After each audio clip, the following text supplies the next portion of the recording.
हम गिन चुन के उत्तराखंड के भरोसे बैठे हैं कि 5 साल में एक पेपर निकलेगा तो हम उससे करेंगे। अगर उस चीज पे भी हमारा आरक्षण छिन रहा है तो अब आगे हम क्या ही कह सकते हैं। दूसरी बात खत्म हो जाती है, जैसे आपने कहा बहुत लंबे अंतराल में यहाँ पे मतलब एग्जाम्स होते हैं, तो ये एक बहुत एक मौका होता है आप लोगों के लिए, वही छिन जाएगा तो दिक्कत। मैम एक और बात ये कहना चाहूंगी कि अगर हम 30% आरक्षण को हटा भी देते हैं, आप देखिए ट्रिपल एसए में कैसे धांधली हो रही है।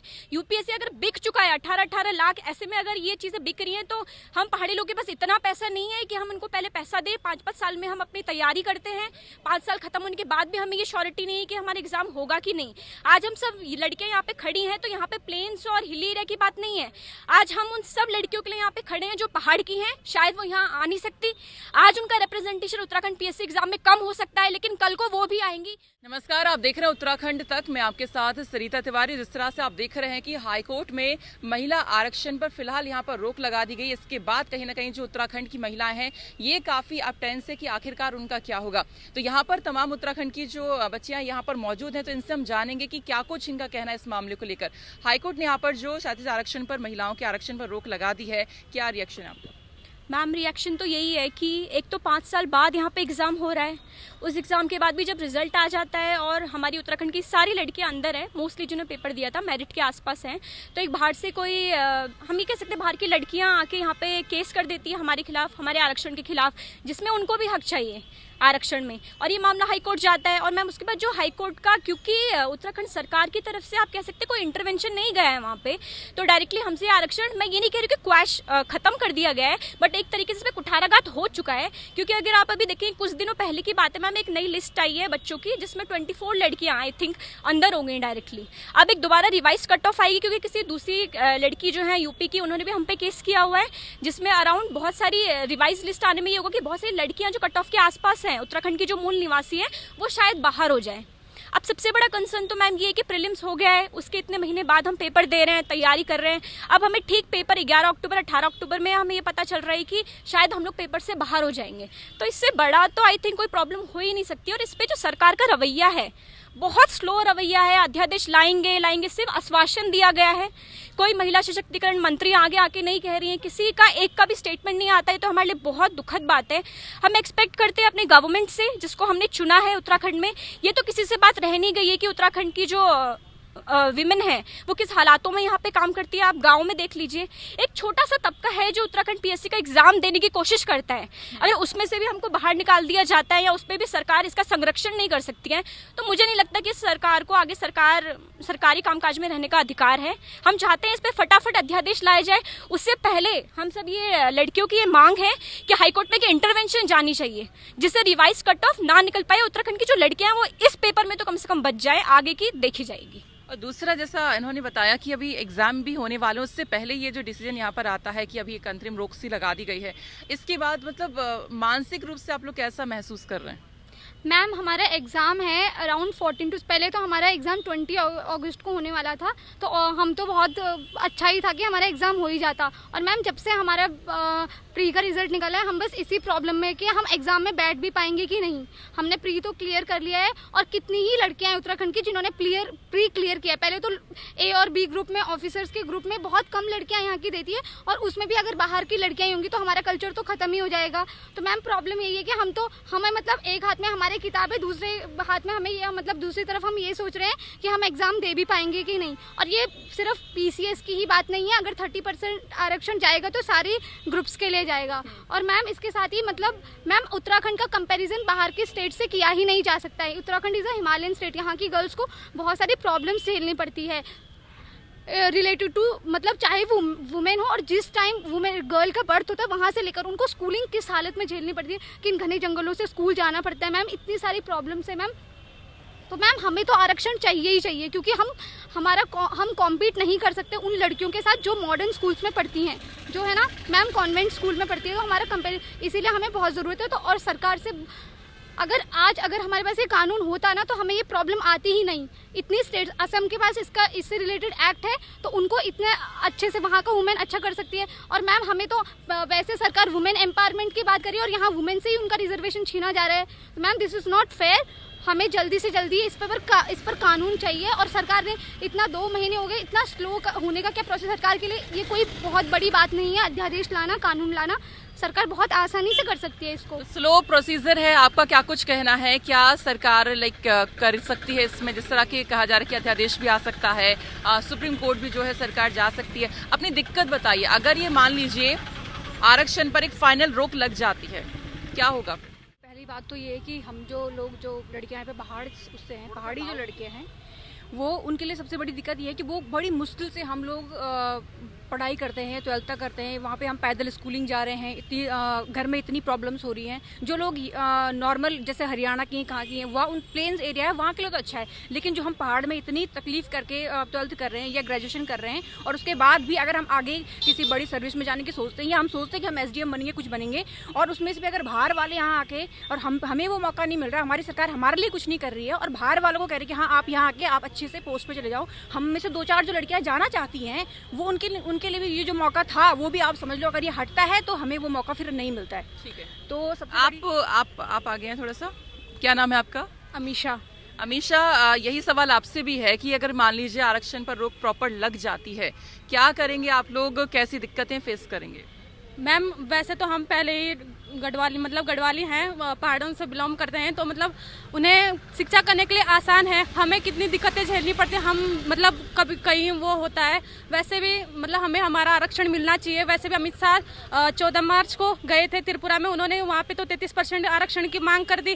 और हम ही अगर मतलब हम भी बोले कि हमें भी वो चाहिए तो हमें हमारा आरक्षण चाहिए। हमारा ये है कि हमें मतलब हम अपना आरक्षण के लिए हम आगे हैं और हमें वो अपना आरक्षण चाहिए बस। आपका क्या कहना है?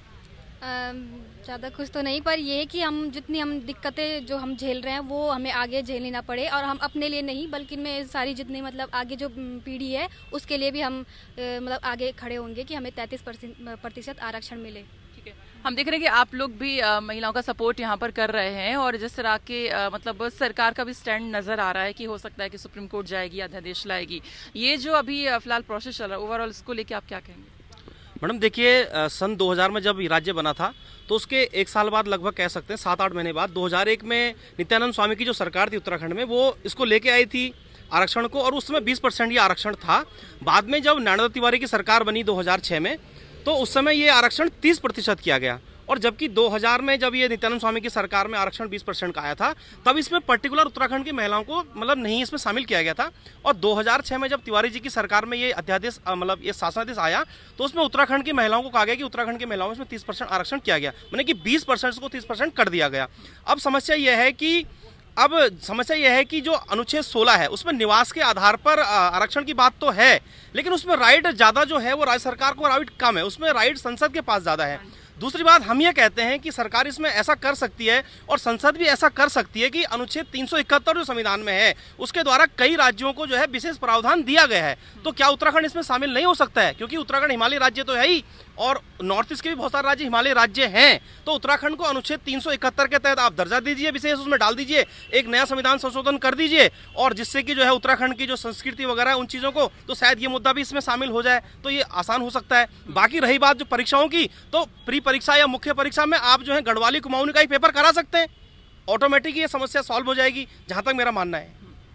ठीक है, हमारे साथ राज्य आंदोलनकारी भी हैं। आप बहुत ही शुरुआत से उत्तराखंड के पहाड़ की जो स्थिति है उसको देखते हुए आ रहे हैं, तो आप सबसे पहले पहाड़ में जो महिलाओं की स्थिति होती है उसको लेकर क्या कुछ मतलब समझते हैं, क्या कुछ कहना चाहेंगे? देखिए, सबसे पहले तो मैं आपकी टीम को, मीडिया टीम को धन्यवाद देना चाहता हूं कि उत्तराखंड के बेहद गंभीर विषय पे आप लोग ये बात उठा रहे हैं। उत्तराखंड राज्य निर्माण आंदोलन की अगर पृष्ठभूमि में जाएंगे तो हम देखेंगे कि उत्तराखंड आंदोलन इसलिए पैदा हुआ था क्योंकि हमारी पूरी की पूरी अर्थव्यवस्था मनी ऑर्डर बेस्ड इकोनॉमी रही है।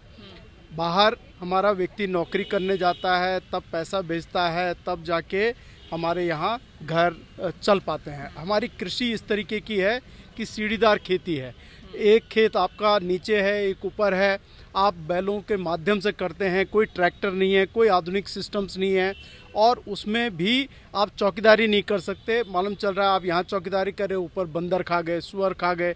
हमारी कृषि बिल्कुल शून्य है, हमारी आर्थिकी पूरी रोजगार पर बैठी हुई है, और यही कारण था कि उत्तराखंड की महिलाएं जो पलायन का दर था उससे पीड़ित थी। और ये था कि जब 27% आरक्षण शिक्षा में लागू किया गया था तो हमें हमारे लोगों को लगा था कि अगर शिक्षा के आरक्षण के द्वारा हमारी नौकरियां चली जाएंगी, हमारे अवसर नहीं मिल पाएंगे, तो हमारे लिए मुश्किलात आएगी। और उस समय ये बात आई थी कि उत्तर प्रदेश से निकलकर उत्तराखंड जो राज्य बनेगा उसकी स्वयं की नीतियां होंगी, अपने लोगों के लिए वो नीति बनाएगा। सन 2000 में राज्य गठित हुआ। राज्य गठन करने के बाद 1 साल में शासनादेश सरकार ने निकाला। शासनादेश के द्वारा 20% अपनी महिलाओं को आरक्षण, यहाँ उत्तराखंड की महिलाओं को आरक्षण देने की बात की, ताकि जो फोर फ्रंट में थी और जो बिल्कुल सोशली, एजुकेशनली, इकोनॉमिकली बैकवर्ड हैं, एक्चुअल में बैकवर्ड हैं और जिनकी आर्थिक स्थिति बड़ी दुर्भर है, उनके लिए ये कोशिश की कि इनको फ्रंट लाइन में आना चाहिए, मौका मिलना चाहिए, राज्य की व्यवस्था को निर्मित करने के लिए, प्रशासनिक दृष्टिकोण देने के लिए, शासन की व्यवस्था बनाने के लिए उनको अवसर दिया जाए, मौका मिले।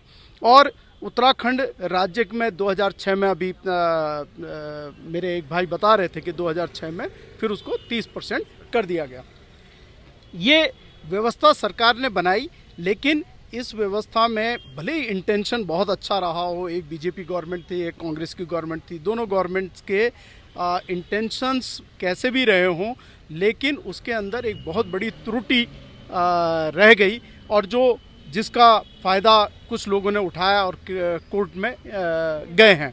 अभी एक बहन बता रही थी कि 5-5 साल बाद पद निकलते हैं और उसके बाद उनके साथ स्थिति, ये जो जजमेंट है, इस जजमेंट के अंदर माननीय न्यायालय जो है वो स्पष्ट कह रहा है कि 2001 के बाद जो स्टिपुलेशन है महिलाओं के लिए वो नहीं है, मतलब कि केवल उत्तराखंड की महिलाओं के लिए। और हमारे 2006 के शासनादेश ने उसको एज इट इज़ मान लिया कि 2001 वाला शासनादेश चल रहा है। और इस त्रुटि को जो हमारे प्रतिपक्ष के जो वकील थे जिन्होंने इसको चैलेंज किया, उन्होंने ये बात कोर्ट में उठाई। कोर्ट में जो माननीय सांघवी साहब हैं, विपिन सांघवी जी और रमेश चंद्र खुलबे, जो ज्वाइंट बेंच था, तो उस खंडपीठ ने ये यहाँ पर एक बात रखी है कि we are prima facie of the view that the state government can not merely by issuing a government order provide for reservation for women candidates. यानी हम सिर्फ शासनादेश के आधार पर रिजर्वेशन जैसी चीज़ नहीं दे सकते। शासनादेश एक प्रशासनिक ढांचे को चलाने की पद्धति है, जबकि ये एक वैधानिक प्रक्रिया थी और वैधानिक प्रक्रिया के लिए सरकार को इसके लिए ऑर्डिनेंस लाना चाहिए था और उस अध्यादेश के बाद सरकार को उसको एक्ट में कन्वर्ट करना चाहिए था। ये बहुत बड़ी त्रुटि उत्तराखंड सरकार की दोनों गवर्नमेंट्स ने किया। बीजेपी गवर्नमेंट ने 2001 में और कांग्रेस की गवर्नमेंट ने 2006 में, और वो वही व्यवस्था चली आ रही है। लेकिन इन शासनादेशों के बेस पर कई हमारी बहनें पिछले एग्जामिनेशन के तौर लाभ लेते हुए शासन और सत्ता में बैठी भी हुई हैं, सरकार को सेवाएं दे रही हैं। तो आपको नहीं लगता कि अगर तभी ये एक्ट बन चुका होता या प्रॉपर कानून, तो कोई आज ये दिक्कत फेस नहीं करनी पड़ती महिलाओं को? बिल्कुल, ये ऑर्डिनेंस उसी समय बन जाना चाहिए, एक्ट उसी समय बन जाना चाहिए था। लेकिन अभी भी देरी नहीं हुई, जब आँख खुले तब सवेरा। आज सरकार को तुरंत इसमें शासनादेश को हटाकर इसकी जगह में अध्यादेश लाना चाहिए और अध्यादेश के बाद में एक्ट के थ्रू द लेजिस्लेटिव असेंबली उस एक्ट को पारित करना चाहिए। और सरकार ऐसा कर सकती है, मेरा ये मानना है, क्योंकि यहाँ पर कोई वर्टिकल रिजर्वेशन नहीं है कि उसको एक्सटेंड 50% जो स्लैब जो सुप्रीम कोर्ट का है उसको एक्सटेंड कर रहे हैं। ये 30% हॉरिजॉन्टल रिजर्वेशन है, श्रेणीवार ये रिजर्वेशन मिलता है और ये भारत के तमाम अनेकों राज्यों में मिल रहा है। असम में इसके लिए बाकायदा एक एक्ट है, एक्ट के माध्यम से वहाँ की महिलाओं को दिया जा रहा है। ये उनके प्रेम्बल में लिखा है कि स्टेट की जो महिलाएं हैं, एजुकेशनली, सोशली, इकोनॉमिकली बैकवर्ड हैं, उस स्टेट की महिलाएं, उनके लिए ये प्राविधान किए गए। और ये प्राविधान हमारे उत्तराखंड के, मैं एक बात और जो बात कहना चाहता हूँ कि हमारी जिन बेटियों और बहनों ने वो किसी और राज्य से हैं, भारत संघ के ही राज्य की हैं, उन्होंने यहाँ पर इंटरवेंशन किया है कि हमारे को ये आरक्षण मिलना चाहिए, उत्तराखंड की बेटियों और बहनों को नहीं मिलना चाहिए। मेरा उनसे कहना है कि आप अपने राज्यों के भीतर, क्योंकि भारत के 28 में से 21 ऐसे राज्य हैं जिनमें पंचायती राज एक्ट में 50% रिजर्वेशन दिया हुआ है भारत के भीतर। तो उत्तराखंड अगर राज्य ने एक पहल की है, आसाम में अगर ऐसे पहाड़ी राज्य करना चाहते हैं और अपनी महिलाओं को, बहनों और बेटियों को अवसर देना चाहते हैं, उनको मजबूत बनाना चाहते हैं, भारत का संघ का प्रत्येक राज्य इस तरीके के प्रोविजंस करे। उसमें दिक्कत क्या हो रही है?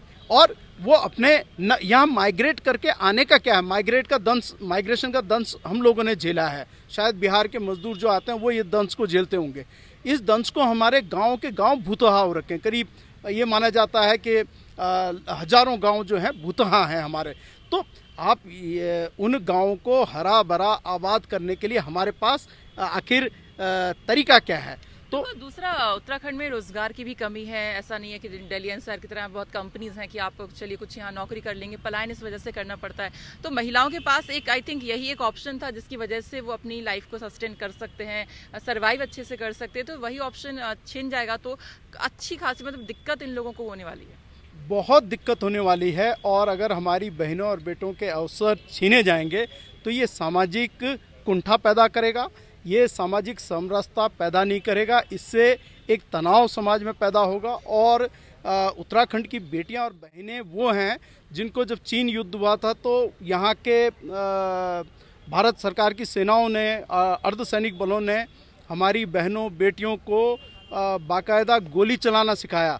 फर्स्ट लाइन ऑफ डिफेंस कि भाई चीन के होंगे तो ये गांव वाले पहले उनको टकराएंगे। और ये बहादुर बेटियां करती आई हैं ऐसे, अपने राष्ट्र की रक्षा के लिए पूरी तैयार होती आई हैं। आप सोचिए उन भूतहा गांव में जहां महिलाएं नहीं होंगी, जहां युवा नहीं होंगे, जो पलायन कर जाएंगे और जिनके पास रोजगार के इस तरीके के अवसर होंगे, वो प्रशासनिक ढांचा नहीं होगा, कौन प्रेरित होगा? ये छोटी बेटियों को कैसे प्रेरित करेगा? अभी तक हम देख रहे हैं कि युवा तो पलायन करते हैं, खासकर हम मेल अगर युवा की बात करें तो मतलब हम देखते हैं कि दिल्ली, मुंबई मतलब उस साइड जाते हैं रोजगार के लिए। अब अगर इस पर परमानेंट एक रोक लग गई और यहाँ पे सरकार नहीं कोर्ट में अपना पक्ष रख पाई तो फिर धीरे धीरे उत्तराखंड की महिलाओं को भी फिर पलायन करना पड़ेगा। और ऐसा ही होता रहा तो उत्तराखंड के अंदर लगता है फिर युवा बचेंगे ही नहीं, सारे बाकी जो है राज्यों में चले जाएंगे। हाँ, ये तो एक कहावत भी है कि उत्तराखंड की जवानी और उत्तराखंड का पानी कभी उत्तराखंड के काम नहीं आता। और ये इसीलिए है क्योंकि सरकार की नीतियाँ उत्तराखंड को मजबूत नहीं करती। आप आज भी देखें तो देहरादून में आपको मॉल्स मिल जाएंगे, एंटरटेनमेंट सिस्टम चले जाएं, और यही आप श्रीनगर चले जाएं, पौड़ी चले जाएं, नैनीताल को छोड़ दीजिए, बाकी किसी भी हिल स्टेशन पे चले जाएं, आपको लगेगा कि यहाँ तो लोगों को एंटरटेनमेंट का अधिकार भी नहीं है। कोई थिएटर्स नहीं है, कोई सिनेमा हॉल्स नहीं है, कोई मॉल्स नहीं है। लोगों के पास जीवन, आप पूरा ट्रांसपोर्ट सिस्टम देख लीजिए, पूरा ट्रांसपोर्ट सिस्टम प्राइवेट जीपों पे और TGMOU, Garhwal motor operators union, Kumaon motor operators union, अगर प्राइवेट सेक्टर है तभी चल रहा है, वरना सरकारी जो है सेवाएं नेग्लिजिबल रही हैं। उत्तराखंड के लोगों ने खुद बनाई है अपना सिस्टम। जो GMOU है, मैं आपको बताऊं कि ये ट्रांसपोर्ट सिस्टम है, एशिया का बिगेस्ट ट्रांसपोर्ट यूनियन है, और इतना सा गढ़वाल का रीजन को वो देखते हैं। तो यानी हमारे सरकारों ने कुछ किया नहीं है, लोगों ने ही किया है। और यही लोगों के, इन्हीं लोगों के संघर्ष से ये राज्य भी प्राप्त हुआ। यहाँ हमारी 2 महिलाओं ने बलिदानी दी, गोलियां खाई मसूरी के भीतर। हंसा देने जी ने, बेलमती चौहान जी ने, 10-10 महिलाएं बलात्कार का शिकार हुई, जिनको आज तक न्याय नहीं मिल पाया, मोलेस्टेशन का शिकार हुई। मतलब उन्होंने प्रताड़ना झेली है। उनके भाग्य में सिर्फ ऐसा लग रहा है जैसे संघर्ष का वो लिखा हुआ है कि इनको सिर्फ संघर्ष ही करना है, जबकि इसके देवभूमि कहा जाता है। मैं पूरे देश की बहनों से और बेटियों से अनुरोध करना चाहता हूं कि उत्तराखंड की बहनों और बेटियों के अधिकारों के लिए सम्मान करें, उनके पक्ष में खड़े हों, भारत की संसद खड़ी हो, देश की जितने भी राज्यों की लेजिस्लेटिव असेंबलीज हैं वो सोचें, जितने नीति निर्माता लोग हैं वो इस बारे में सोचें, हिमालय के प्रबंधन के बारे में जो संचेतना रखते हैं, क्योंकि ये इन्हीं बहनों बेटियों के कारण जंगल बचे हुए हैं उत्तराखंड के। गौरा देवी पेड़ों से चिपक जाती है तब, और वो नज़ीर बनती है पूरे विश्व के लिए।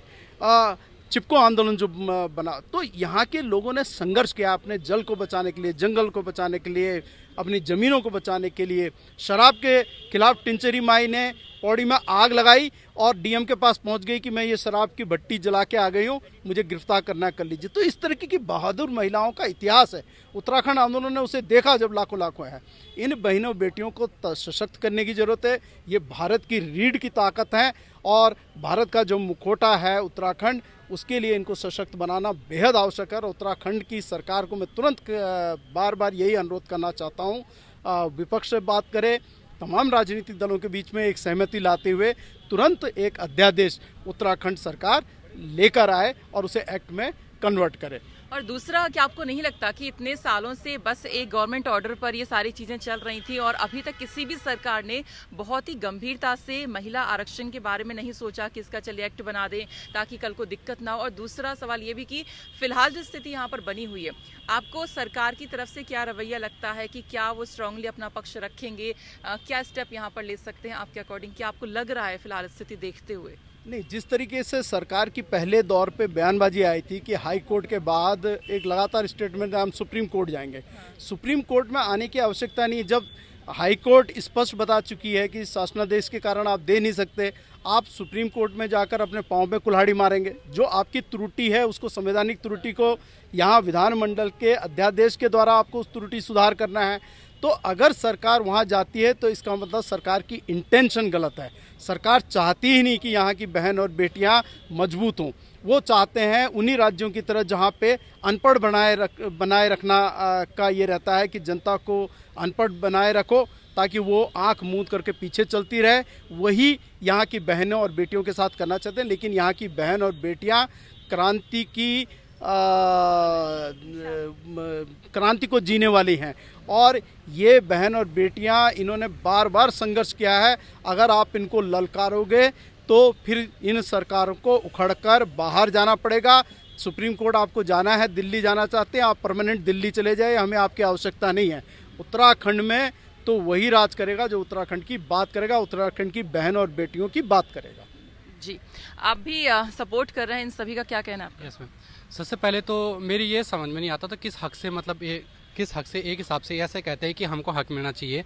हमारी जैसे बहनें वगैरह हैं तो सुबह सुबह स्कूल जाने से पहले 4 बजे उठ के पहले घास लाके और तब जाके घर आती हैं, तब जाके स्कूल जाती हैं। क्या जो ये हक मांगने वाली है जो अदर स्टेट की लड़कियां हैं, क्या ये भी वही काम करती हैं? अगर ये वो काम करती है तब तो ये बराबर के हक है, चलो ठीक है। लेकिन हमारी लड़कियां पहले बात तो इतनी आपदाओं से, हरियाणा एक बार ऐसे सोचनी चाहिए कि हरियाणा कितने बार ऐसे आपातकालीन स्थिति जैसी आपदाएं वगैरह आती है, कितने बार इनके स्कूल बंद हो जाते हैं। हमारे पहाड़ में कभी भूस्खलन आ गया, कभी भूकंप आ गया, इन वजह से हमको हफ्ते बार कभी स्कूल बंद रखने पड़ते हैं। ये बारिश के मौसम में भूस्खलन वगैरह आ जाते हैं, इनके वजह से हमको अपने स्कूल बंद रखने पड़ते हैं। यही समस्या ये लोग नहीं झेलते। जैसे जो दूसरा पक्ष है उसको हम सुन रहे थे, जो कोर्ट में जो पक्ष रखा गया है कि समानता का जो अधिकार है उसका ये मतलब उसके खिलाफ होगा, ऐसा कह रहे हैं। लेकिन ये भी कह रहे हैं कि भौगोलिक परिस्थिति, मतलब भौगोलिक आधार पर आरक्षण नहीं दिया जाता है, ये भी कह रहे हैं, मतलब आर्थिक आधार पर दिया जाता है। लेकिन उत्तराखंड की हम भौगोलिक स्थिति की बात करें तो ये डिफरेंट है बाकी राज्यों से, तो आई थिंक इसमें तो मिलना चाहिए। इसमें एक हिसाब से अगर देखा जाए, अगर महाराष्ट्र हो चाहे राजस्थान हो, सबने अपने अपनी लड़कियों को 30 से 35% तक आरक्षण दे रखा है। तो यहाँ पर भी ऐसा क्यों ना हो? हम भी तो भारत के राज्य हैं, हमको भी वो अधिकार मिलना चाहिए। और बाहर से क्यों आए, या फिर हमारे भी उधर उस जगह पे ऐसी अधिकार आ जाए और हमको भी 30 से 35% तक वहाँ पर आरक्षण मिल जाए। लेकिन वहाँ पर ऐसा नहीं होता। वहाँ पर जब हम क्या करते हैं, जैसे बाहर की लड़की यहाँ पर आती है, सबसे पहली बात तो ऐसा होता है कि सबसे बड़ा जो हमारी समस्या, सबसे बड़ा पलायन हमारी समस्या है। पलायन किस वजह से हो रहा है? किस वजह से पलायन हो रहा है कि सबसे पहले तो कि जैसे हमारी आज के टाइम पे हमारे उसको किसी भी मामले में देखा जाए, शैक्षिक रूप से देखा जाए, किसी भी मामले में देखा जाए, हमारे राज्य का नाम 23वें या 24वें नंबर पे आता है, सबसे लास्ट में ये नंबर आता है। लेकिन क्यों आ रहा है ऐसा नंबर, ये सोचने का विषय है। क्यों आ रहा है ऐसा नंबर? क्योंकि हमारी शैक्षिक ये चीज़ें क्या जा रही है, पीछे जा रही है। किस वजह से जा रही है भाई? वो तो क्या कर रहे हैं, 365 देंगे, 300 ज़्यादातर क्या अपने स्कूल वगैरह पढ़ रहे हैं, हमको अपने स्कूल छोड़ने पड़ते हैं। काफ़ी समस्या हमारी बहनों को झेलने पड़ती हैं यहाँ पे। बहनों को झेलने की समस्या झेलने के बाद क्या करना पड़ता है। आप आज के टाइम पे भी हमारी जो क्या बोलते हैं हमारी पूरे शैक्षिक रूप से, जैसे हमारे माननीय पूर्व वक्ता ने हमारी ये चीज़ें कही कि हमारी पहले से हमारी शैक्षिक चीज़ें ऐसी आसान नहीं रही हैं, तो इस वजह से भी हमारे घर वाले ऐसा सोचते हैं कि 18 के बाद लड़कियों की शादी करा दो। लेकिन हमारी बहनें यहाँ पर अपने घरों वालों से लड़के अपनी तैयारियाँ करने आती हैं, पर फिर भी वहाँ पर उनको वो चीज़ें नहीं मिल पाती। क्यों नहीं मिल पा रही वो चीज़ें भाई? उसके बाद तो क्या तुम्हारा अगर माना बात यहाँ पर नौकरियाँ नहीं लगेंगी तो उनके घर के ऊपर, उनके घर वालों को दबाव होता है उनके ऊपर, भाई क्यों नहीं हो रहा। उनको सिर्फ एक चीज़ है कि अगर माना बात तुम्हारी नौकरी लगी तो तुरंत क्या कर देते, शादी कर देते। तो ये किसी चीज़ का वो नहीं होता, ये किसी चीज़ का हल नहीं होता। यहाँ पर तो पलायन होगा ही ना। अब उनका क्या होगा, उनके जो हस्बैंड होंगे वो अपने साथ लेके जाएंगे उनको। माना बात हमारी बहनें अगर हमारे राज्य में क्या कार्यरत रहती हैं, माना बात किसी स्कूल में कार्यरत रहती हैं, तो अपने बच्चों को भी अपने स्कूल में पढ़ाती हैं, उसी जगह में पढ़ाती है। आपकी समस्याओं को सबसे ज़्यादा कौन समझ सकता है? आपकी समस्याओं को वही समझ सकता है जो आपके घर का आदमी है।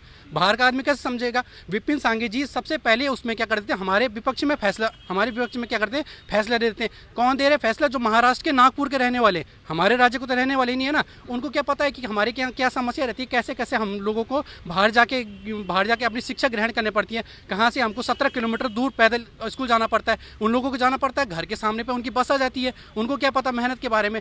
आज आने के बाद अगर यहाँ भी आ जाते वो भी इसी तरह के फैसले लेंगे जैसे हमारे माननीय न्यायमूर्ति जी ने फैसले लिया है उनके पक्ष में, वो भी हमारे विपक्ष में फैसले देंगे। इस कारण से हमारे गाँव क्या हो रहे आज के टाइम में खाली होने लग गए, क्योंकि महिलाओं को भी बाहर जाना पड़ता है। अगर महिलाओं के पास भी यही रोजगार गाँव में हो तो कौन क्यों जाएगा अपनी जॉब छोड़ के? कोई नहीं जाएगा बाहर। वहाँ पर पलायन का भी यहाँ पर आपका साफ तौर से आप क्या कर सकते हैं, पलायन का भी रोक सकते हैं। और दूसरी बात आप कैसे कर सकते हैं, अगर माना बात के बच्चे भी यहाँ पर रहेंगे अपने माँ के साथ, बच्चा भी तो अपनी माँ के साथ रहता है, वो वहीं स्कूल पढ़ेंगे। हमारे स्कूल आज के टाइम पे भी शिक्षा स्तर देख लो, जो हमारा बेसिक स्कूल वगैरह है, जो हमारी प्राइमरी शिक्षा है, प्राइमरी शिक्षा में 5-10 से ज़्यादा लोग नहीं होते, बच्चे नहीं होते। इस कारण हमको स्कूल ही बंद करना पड़ता है। क्यों? क्योंकि वो गाँव भी उस लायक नहीं रहता, बच्चे भी नहीं रहते, लोग भी नहीं रहते, खंडर बन सके हमारे गाँव।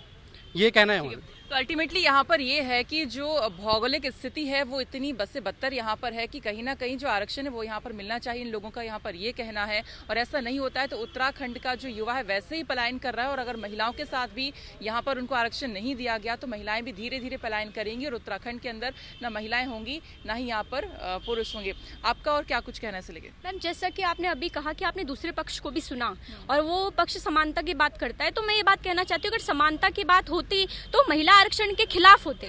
वो महिला आरक्षण के खिलाफ नहीं है, वो ये कह रहे कि उत्तराखंड में जो लड़कियों को महिला आरक्षण मिल रहा है उनको उसमें हमें भी अपनी हिस्सेदारी चाहिए। आप ये देखिए ना, वो हर साल पेपर देती हैं, वो यूपी पेपर देने जाती हैं, दिल्ली पेपर देने जाती है, हरियाणा पेपर देने जाती हैं।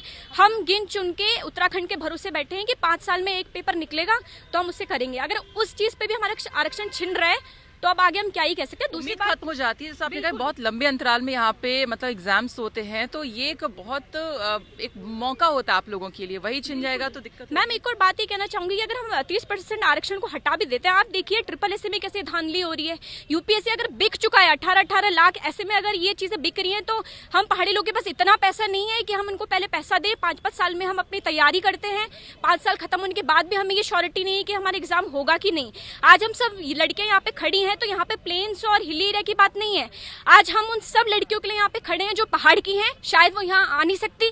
आज उनका रिप्रेजेंटेशन उत्तराखंड PSC एग्जाम में कम हो सकता है, लेकिन कल को वो भी आएंगी, वो भी यहाँ अपना अधिकार मांगेंगी। आज हमें अपने अधिकार की श्योरिटी नहीं है तो 5 साल बाद आप कैसे कह सकते हैं कि हमें आरक्षण मिलेगा? सिंपल सा सरकार से यही मांग करते हैं कि देखिए, बाहर वालों की बात बाहर वाले आएंगे, वो उन्होंने सेंधमारी इसलिए ही करी है क्योंकि उत्तराखंड की सरकार ने अपनी बेटियों की आरक्षण बचाने के लिए कोई एक्ट नहीं बनाया। सबसे पहला तो हमारी मांग सरकार से ये है कि आप अध्यादेश लेके आइए। अध्यादेश से भी पहले जो रिवाइज कट ऑफ निकलने वाली है, जिसमें हम जो भी लड़कियां चयनित हुई हैं उनके बाहर निकलने का पूरा चांस है, उसको पहले बचाइए। हम निम्र प्रार्थना करते हैं कि हमारा अध्यादेश लाया जाए, उसके बाद एक्ट लाया जाए। ना ये लड़कियां आज रुकी हैं, ना कभी भी रुकेंगी। हम भ्रष्टाचार के खिलाफ भी आज खड़े हैं, अपने 30% आरक्षण के लिए भी खड़े हैं। हम पहले भी लड़ते, आज भी लड़े और आगे भी लड़ते रहेंगे। तो ये अब बहुत ही जल्द सरकार को यहाँ पर फैसला लेना होगा, क्योंकि जैसा बताया कि रिवाइज जो कट ऑफ है वो यहाँ पर आने वाली है। उत्तराखंड की जो महिलाएं वो इससे बाहर ना हो जाएं, ये भी यहाँ पर ध्यान में रखना होगा। और अब देखना यहाँ पर ये होगा कि अगली सुनवाई में सरकार अपना पक्ष क्या कुछ रखती है और कब तक ये अध्यादेश यहाँ पर लाती है। मैं सरिता तिवारी, उत्तराखंड तक, देहरादून।